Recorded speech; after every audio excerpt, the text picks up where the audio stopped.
नमस्कार छात्रगण, मैं कांची गढ़वी आप सबका इस वीडियो में स्वागत करता हूं। दोस्तों, आज इस वीडियो में हम TYBA सेमेस्टर 5 के प्रयोजनमूलक हिंदी के तीसरे यूनिट के प्रश्न टिप्पण का उत्तर देखेंगे। यह आपको टिप्पणी में आएगा। जो आपका क्वेश्चन पेपर है, आपका प्रश्न पत्र है, वो उनकी टिप्पणी में आएगा। टिप्पण प्रक्रिया भी पूछा जा सकता है, यहाँ सिर्फ टिप्पण भी पूछा जा सकता है। तो आइए हम उत्तर देखते हैं। टिप्पण: सरकारी कामकाज को सुचारू रूप से चलाने के लिए प्रधानमंत्री अपनी सुविधा के लिए कार्य के अनुसार विभिन्न मंत्रालयों का गठन करता है। यानी कि प्रधानमंत्री अपनी सुविधा के लिए और सरकारी कामकाज को सुचारू रूप से चलाने के लिए विभिन्न मंत्रालयों का गठन करता है। प्रत्येक मंत्रालय एक प्रमुख मंत्री का अधीन होता है, यानी कि प्रत्येक मंत्रालय का एक मंत्री होता है। सरकारी एवं अर्ध सरकारी कार्यालयों को अपने से संबंधित व्यक्तियों, कार्यालयों अथवा संस्थाओं से पत्राचार करना होता है। यानी कि सरकारी एवं अर्ध सरकारी कार्यालय अपने संबंधित व्यक्ति, कार्यालयों या संस्थाओं से पत्राचार करते हैं, उनको पत्राचार करना होता है। इस तरह पत्रों के आने और जाने की उत्तर प्रत्युत्तर के रूप में एक श्रृंखला सी बन जाती है। यानी कि पत्रों के आने जाने की और उनके उत्तर और प्रत्युत्तर देने की एक श्रृंखला सी बन जाती है, एक श्रृंखला बन जाती है, एक कड़ी बन जाती है। एक पत्र के एक कार्यालय में आने से लेकर उसमें उठाए गए मुद्दों को निपटाने के अंतिम चरण तक लिखित या मौखिक जितनी भी कार्यवाही करनी होती है उसे टिप्पण कार्य कहते हैं। यानी कि संक्षिप्त में कहे तो एक पत्र के कार्यालय में आने से उसमें उठाए गए मुद्दों को निपटाने के अंतिम चरण तक जो लिखित या मौखिक जितनी भी कार्यवाही होती है उसे टिप्पण कार्य कहते हैं। इस टिप्पण कार्य में समय समय पर पत्रों पर लिखी जाने वाली अभियुक्तों की मुख्य भूमिका रहती है। यानी जो टिप्पण लिखी जाती है पत्रों पर, जो अभियुक्तियाँ लिखी जाती है, उनकी भूमिका महत्वपूर्ण रहती है। अतः टिप्पण को एक प्रक्रिया कहा जा सकता है।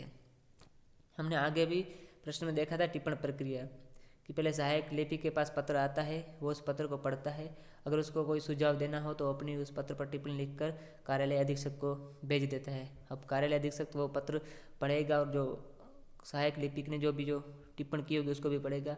अगर वो अपनी विचार या सुझाव प्रस्तुत करना चाहे तो वो भी टिप्पण लिखकर पत्र को अवर सचिव के पास भेजेगा। अब अवर सचिव है वो पत्र को उप सचिव के पास भेजेगा। अब अगर उप सचिव मामले का निपटान कर सकता है तो वह उस मामले का निपटान करेगा। अगर मामला ज़्यादा गंभीर होगा तो वह संयुक्त सचिव के पास पत्र को भेज देगा। अब गंभीर विचाराधीन मामले होंगे तो संयुक्त सचिव उस पत्र को मंत्री या प्रधानमंत्री के पास भेज देगा। अतः यहाँ पर मामले का निपटान होगा। यानी कि इस प्रकार जो प्रणाली कार्यप्रणाली टिप्पण की प्रक्रिया इस प्रकार होती है। यानी कि टिप्पण कार्यप्रणाली इस प्रकार होती है। अब हम टिप्पण के उद्देश्य देखते हैं। टिप्पण के मुख्य 3 उद्देश्य हैं। पहला, अपने से उच्च अधिकारी को पत्र विशेष में लिखित विषय वस्तु की संपूर्ण जानकारी दिलाना। यानी कि हमने देखा कि पहले सहायक लिपिक पत्र पढ़ता है, फिर वो उस पत्र की जानकारी कार्यालय अधीक्षक को भेजता है, कार्यालय अधीक्षक अवर सचिव को भेजता है, अवर सचिव उप सचिव को भेजता है, उप सचिव संयुक्त सचिव को और संयुक्त सचिव मंत्री अथवा प्रधानमंत्री को। यानी कि प्रत्येक अधिकारी अपने से उच्च अधिकारी को पत्र विशेष में लिखित विषय वस्तु की संपूर्ण जानकारी दिलाता है। यह टिप्पण का मुख्य उद्देश्य है कि अपने से उच्च अधिकारी को विषय की पूरी जानकारी देना, यानी विषय वस्तु की पूरी जानकारी देना। दूसरा उद्देश्य है विषय से संबंधित कार्यवाही के विकल्पों का स्पष्टीकरण करना। यानी कि कोई विषय पर हम क्या क्या कार्यवाही कर सकते हैं उसका भी स्पष्टीकरण करना टिप्पण का उद्देश्य है। और तीसरा, किसी विकल्प विशेष को क्रियान्वयन के लिए चयन करने का कारण स्पष्ट करना। यानी कि अमलीकरण के लिए किसी विषय विकल्प अगर कोई चुन लेते विकल्प कि अब इस प्रकार से कार्यवाही होगी तो इस विशेष के अमल के लिए चयन करने का कारण स्पष्ट करना। ये प्रमुख 3 उद्देश्य हैं टिप्पण के। पहला है अपने से उच्च अधिकारी को पत्र विशेष में लिखित विषय वस्तु की संपूर्ण जानकारी देना। दूसरा है विषय संबंधित कार्यवाही के लिए विकल्पों का स्पष्टीकरण करना। और तीसरा है विकल्प विशेष के क्रियान्वयन के लिए चयन करने का कारण स्पष्ट करना। टिप्पण की उक्त प्रक्रिया से अधिकारी विशेष को अपना निर्णय लेने में सुगमता रहती है। इस प्रकार पत्र विशेष के निरीक्षण परीक्षण में समय नष्ट होने से बच सकता है। यानी कि टिप्पण प्रक्रिया से जो अधिकारी विशेष है उनको अपना निर्णय लेने में भी सुगमता रहती है, सरलता रहती है, और पत्र विशेष के निरीक्षण और परीक्षण में भी समय नष्ट होने से बच सकता है, यानी कि समय का भी बचत होती है और निर्णय लेने में भी सरलता रहती है, सुगमता रहती है। अतः टिप्पण लेखन अत्यंत आवश्यक है सरकारी कामकाज को सुचारू रूप से चलाने के लिए। अब टिप्पण लिखते समय किन किन बातों का ध्यान रखना चाहिए उसकी चर्चा करेंगे। पहला, टिप्पण लेखन से पूर्व पत्रांक संख्या, दिनांक तथा पत्र व्यवहार का उल्लेख करना चाहिए, यानी कि टिप्पण लिखने से पहले पूर्व पत्र की संख्या और दिनांक तथा पत्र व्यवहार का उल्लेख करना आवश्यक है। दूसरी, टिप्पण में यथासंभव संक्षिप्तता का निर्वाह करना चाहिए, इसमें अप्रासंगिक बातें नहीं लिखनी चाहिए, यानी कि टिप्पण में यथासंभव संक्षिप्तता होनी चाहिए, उसमें अप्रासंगिक बातें नहीं लिखनी चाहिए, यानी कि अनावश्यक बातों से बचना चाहिए, अनावश्यक बातें लिखनी चाहिए नहीं, जितना हो सके उतना संक्षिप्तता होनी चाहिए। तीसरी है, सर्वप्रथम विचारणीय विषय का उल्लेख करना चाहिए, तदुपरांत विचारणीय विषय की पूर्व पीठिका से संबंध विविध पक्षों का संतुलन अध्ययन करते हुए अंत में निष्कर्ष रूप में कार्यकारी समाधान प्रस्तुत करना चाहिए, यानी पहले विषय का उल्लेख करना चाहिए, उसके बाद विषय की पूर्व पीठिका की संबंधित पक्षों का संतुलित अध्ययन करना चाहिए और अंत में निष्कर्ष के रूप में सरकारी कार्यकारी समाधान प्रस्तुत करना चाहिए। चौथी, टिप्पण में पुनरावृत्ति से बचना चाहिए, यानी कि एक ही मुद्दे तथ्य को या एक ही बात को एक ही मामले का पुनरावर्तन करना चाहिए नहीं, यानी पुनरावृत्ति से बचना चाहिए, क्योंकि ऐसा करने से जो टिप्पण लेखन है वो बोझिल बन जाएगा, यानी कि उसका प्रभाव खत्म हो जाएगा। अतः टिप्पण में पुनरावृत्ति से बचना चाहिए। अतः यह ध्यान भी रखना चाहिए कि टिप्पण में जो बातें हैं, तथ्य हैं, उनका पुनरावर्तन ना हो, यानी कि वही बातें रिपीट ना हो, इस बात का भी ध्यान रखना चाहिए। पाँचवीं, टिप्पण में समस्या तथा उसको निपटाने के लिए विकल्प का स्पष्ट निर्देश होना चाहिए, यानी कि किसी भी समस्या या मामले के निपटान के लिए कितने विकल्प हैं उसका भी स्पष्ट निर्देश होना चाहिए। छठी, विषय से संबंधित सारे नियमों तथा निर्णयों को बारीकी से देखकर उनका टिप्पण में यथावश्यक प्रयोग करना चाहिए, यानी कि विषय से संबंधित जो नियम हैं, निर्णय हैं आदि को बारीकी से देखकर फिर उनका टिप्पण में यथावश्यक प्रयोग करना चाहिए, नहीं आवश्यक हो तब उसका प्रयोग करना चाहिए। सातवीं है, टिप्पणकर्ता को हस्ताक्षर के बाद दिनांक अवश्य लिख देना चाहिए, यानी कि अपने जो अधिकारी वो जो लिख रहा है टिप्पण, उसको वो हस्ताक्षर के बाद दिनांक लिखना चाहिए, यानी कि हस्ताक्षर बाद दिनांक अवश्य लिखना चाहिए। अब हम टिप्पण के प्रकार देखते हैं और उनकी चर्चा करते हैं।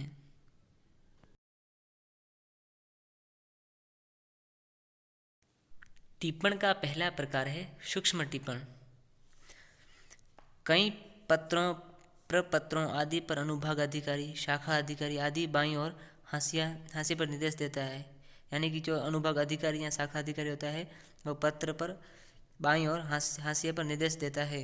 फिर संबंधित अधिकारी को दिखाने के बाद ये पत्र फाइलें में लगाने होते हैं, यानी कि जो संबंधित अधिकारी को दिखाने के बाद पत्रों को फाइलों में लगाया जाता है या फाइलों में रखा जाता है।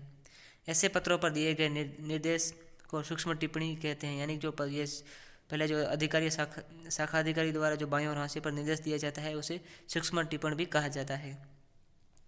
ऐसे पत्रों को कार्यवाही के लिए आगे बढ़ाने के लिए संबंधित अधिकारी के नाम, पद आदि लिखकर भेजा जाता है, यानी जिस अधिकारी को भेजना है उसका नाम, पद आदि लिखना चाहिए या लिखकर भेजा जाता है। तब संबंधित अधिकारी वो संदर्भ में उस पर सूक्ष्म टिप्पणियाँ लिखता है। वे कुछ इस प्रकार है, यानी कि अब संबंधित अधिकारी है वो इस प्रकार की टिप्पणियाँ लिखता है, जैसे कि देख लिया, ठीक है, यह प्रस्ताव नियमानुसार नहीं है, कृपया मिल लें, कुछ परिवर्तन कर दीजिए। अगर योग्य लगता है तो वो लिखता है देख लिया यहाँ ठीक है, और अगर योग्य नहीं होता है तो वो लिखता है कि यह प्रस्ताव नियमानुकूल नहीं है, कि यहाँ कृपया मिल लें तथा कुछ परिवर्तन कर दीजिए। दूसरा प्रकार है सामान्य टिप्पण। कार्यालय में आने वाले कई पत्रों को निपटाने के लिए एकदम नई कार्यवाही करनी होती है। किसी भी प्रकार के पूर्व प्रसंग का उल्लेख वांछित नहीं होता। ऐसे पत्रों पर दिए जाने वाले टिप्पण सामान्य टिप्पण कहते हैं, यानी कि कई पत्रों को निपटाने के लिए एकदम नई कार्यवाही करनी होती है और उसमें पूर्व प्रसंग का उल्लेख वांछित नहीं होता है। ऐसे पत्रों पर दिए जाने वाले टिप्पण को सामान्य टिप्पण कहते हैं। तीसरा प्रकार है संपूर्ण टिप्पण। अनेक बार कार्यालय में कुछ उलझते हुए अर्थात विवाद वाले विषयों पर टिप्पण करने होते हैं। ऐसे प्रसंगों में संबंधित विवाद के पूरे इतिहास का विवरण देखकर, पुरानी संबंधित फाइलों का अध्ययन करके विषय वस्तु का संक्षिप्त इतिहास देते हुए जो टिप्पण लिखना होता है उसे संपूर्ण टिप्पण कहा जाता है। अर्थात कई बार कार्यालय में विवाद वाले विषयों पर भी टिप्पण करना होता है। अब ऐसे में संबंधित विषय के पूरे इतिहास का विवरण देकर, संबंधित फाइलों का अध्ययन करके विषय वस्तु का संक्षिप्त इतिहास जब देते हैं उस पर या टिप्पण लिखते हैं, ऐसे टिप्पण को संपूर्ण टिप्पण कहा जाता है। यानी कि उसमें संबंधित जो विषय है या विवाद है उसकी संपूर्ण जानकारी दी जाती है। इसे संपूर्ण टिप्पण कहते हैं। चौथा प्रकार है अनुभागिक या विभागीय टिप्पण। कई बार कुछ विषयों को लेकर ऐसे प्रश्न उपस्थित हो जाते हैं कि अलग अलग अनुभागों से अलग अलग आदेशों को प्राप्त करना जरूरी हो जाता है। यानी कि कभी कभी ऐसे विषय या ऐसे प्रश्न आ जाते हैं कि अलग अलग अनुभागों से अलग अलग आदेशों को प्राप्त करना जरूरी होता है। ऐसी स्थिति में टिप्पणकर्ता हर प्रश्न पर अलग अलग टिप्पण तैयार करता है। यानी कि अलग अलग विभाग पर जो अलग अलग विभागों से जो आदेश प्राप्त किए जाते हैं उनमें स्थिति में टिप्पणकर्ता हर प्रश्न पर अलग अलग टिप्पण तैयार करता है और उन टिप्पणों पर आदेश देता है। ऐसे टिप्पण को विभागीय टिप्पण या अनुभागिक टिप्पण कहा जाता है। पांचवा प्रकार है नेमी टिप्पण। छोटी छोटी कम महत्व की बातों से संबंधित जो टिप्पण अभिलेख के लिए रखने जरूरी नहीं होते उन्हें नेमी टिप्पण कहते हैं। यानी कभी कभी जो छोटे छोटे कम महत्व की बातों से संबंधित टिप्पण होते हैं उनके रेकॉर्ड रखने की जरूरत नहीं होती। ऐसे टिप्पण को नेमी टिप्पण कहते हैं। यह रोज़मर्रा की आवश्यकताओं एवं उनकी पूर्ति से संबंधित होते हैं। यानी कि रोज़मर्रा की आवश्यकताओं से संबंधित होते हैं। और छठा और आखिरी प्रकार है अनौपचारिक टिप्पण। जिन टिप्पणों की तैयारी में समस्त नियमों में शर्तों का ठीक पालन किया जाता है उन्हें औपचारिक टिप्पण, तथा जिनमें इन बातों का पालन करना आवश्यक नहीं होता उन्हें अनौपचारिक टिप्पण कहते हैं। यानी कि जिन टिप्पण में समस्त नियमों में शर्तों का पालन किया जाता है उसे औपचारिक टिप्पण कहते हैं और जिस टिप्पण में इन बातों का पालन करना आवश्यक नहीं होता उसे अनौपचारिक टिप्पण कहते हैं। अनौपचारिक टिप्पण एक कार्यालय से दूसरे कार्यालय का अथवा एक मंत्रालय से दूसरे मंत्रालय को कुछ जानकारी देने के लिए सीधे ही भेज दिए जाते हैं। यानी कि जो अनौपचारिक टिप्पण होते हैं एक कार्यालय से दूसरे कार्यालय अथवा एक मंत्रालय से दूसरे मंत्रालय को कुछ जानकारी देने के लिए सीधे ही भेज दिए जाते हैं। इनके उत्तर में मिलने वाले टिप्पण भी अनौपचारिक ही कहे जाते हैं। यानी कि वो जो कार्यालय या एक कार्यालय दूसरे कार्यालय को या एक मंत्रालय दूसरे मंत्रालय को जो टिप्पण भेजता है उसके उत्तर में जो टिप्पण मिलता है उसी भी अनौपचारिक टिप्पण ही कहा जाता है। अतः यहाँ पर हमारा यह प्रश्न समाप्त होता है। मुझे आशा है कि आपको यह वीडियो अच्छा लगा होगा। धन्यवाद।